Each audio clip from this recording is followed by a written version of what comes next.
नमस्कार मित्रांनो, मी अक्षय घोरपडे माझ्या युट्यूब चॅनल अक्षयचा यामध्ये आपल्या सगळ्यांचं स्वागत करतो. पुस्तकांच्या जगात ही एक नवी मालिका आपण सुरू केलेली आहे आणि या मालिकेचा या भागामध्ये आज आपण एका नव्या काव्यसंग्रहाचा मी परिचय करून देणार आहे आणि तो काव्यसंग्रह आहे सत्याला ग्लानी का आली. कविवर्य महेंद्र गायकवाड यांचा हा काव्यसंग्रह आहे आणि संघर्ष प्रकाशन नागपूर यांनी हा संग्रह प्रकाशित केलेला आहे.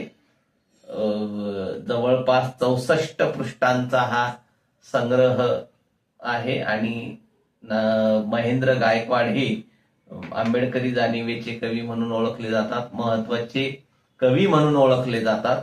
त्यांची कविता आहे एक कोळसा नाव शीर्षकाची. म्हणजे तुम्हाला या कवीची प्रकृती कशी आहे, प्रवृत्ती कशी आहे याचा अंदाज येईल की कविता आहे कोळसा. अरे अरे तुम्ही अंधाराच्या भीतीने अध्यात्मता बहाल केली. अरे तुम्ही अंधाराच्या भीतीने अध्यात्मता बहाल केली. मी अद्यापही पृथ्वीच्या पोटात काळा कोळसा होऊन जगतो.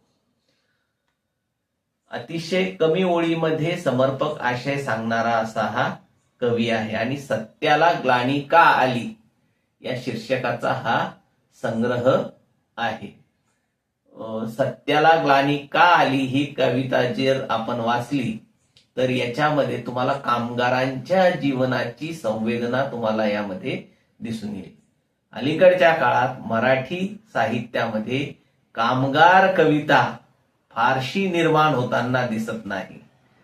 त्या पार्श्वभूमीवर विचार करता महेंद्र गायकवाड यांचा हा काव्यसंग्रह अतिशय महत्वाचा आहे. यापूर्वी त्यांचे काजव्यांच्या खांद्यावर संगिनी, ओलीस ठेवलेली माणसे, जगणे असह्य झाले असे काही संग्रह त्यांचे प्रकाशित झालेले आहेत. जिज्ञासू वाचकांनी ते अवश्य मिळून वाचावेत. या संग्रहावर मी माझ्या ब्लॉगमध्ये सुद्धा लिखाण केलेलं आहे, त्याची लिंक मी तुम्हाला माझ्या डिस्क्रिप्शन मध्ये देणार आहे. त्याचबरोबर तुमच्या कोणाकडे हा जर संग्रह असेल तर मला कमेंट बॉक्समध्ये नक्की कळवा. आता या माझ्या व्हिडिओला लाईक करा, कमेंट करा आणि जर माझं चॅनल अजून सबस्क्राईब केलेलं नसेल तर सबस्क्राईब करा. धन्यवाद.